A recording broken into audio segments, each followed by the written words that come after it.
के म्यूजिक बजाए।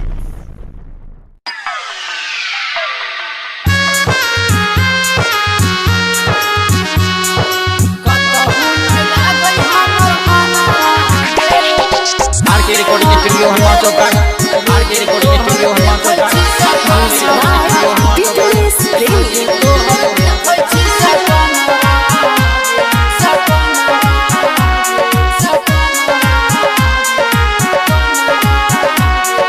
कतहु नहीं लागै हमर मनवा गे रोज तोहर देखै छी सपनवा गे कतहु नहीं लागै हमर मनवा गे रोज तोहर देखै छी सपनवा गे हमरा भूला के संगे दोसरा के जाके जोड़ल तू से बंधनमा गे कतहु नहीं लागै हमर मनवा गे रोज तोहर देखै छी सपनवा गे कतहु नहीं लागै हमर मनवा गे रोज तोहर देखै छी सपनवा गे सपनवा गे सपनवा गे रोज तोहर देखै छी सपनवा गे रोज तोहर देखै छी सपनवा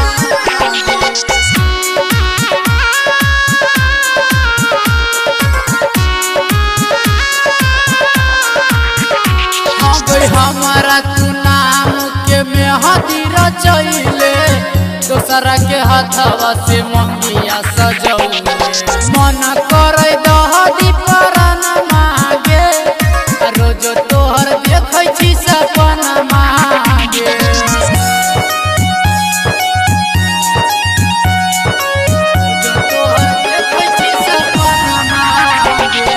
राइटर रविंदर के हाथवा धरैले शर्मा राजेश के छोड़ रुक गईले रोशन सुमित के हाथवा धरैले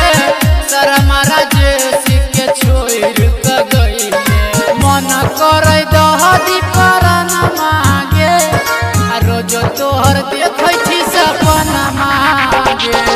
कतहु नहीं लागै हमर मनवा गे रोज तोहर देखै छी सपनवा गे हमरा भूला के संगे दोसरा के जाके जोड़ल तू से बंधनमा गे कतहु नहीं लागै हमर मनवा गे रोज तोहर देखै छी सपनवा गे कतहु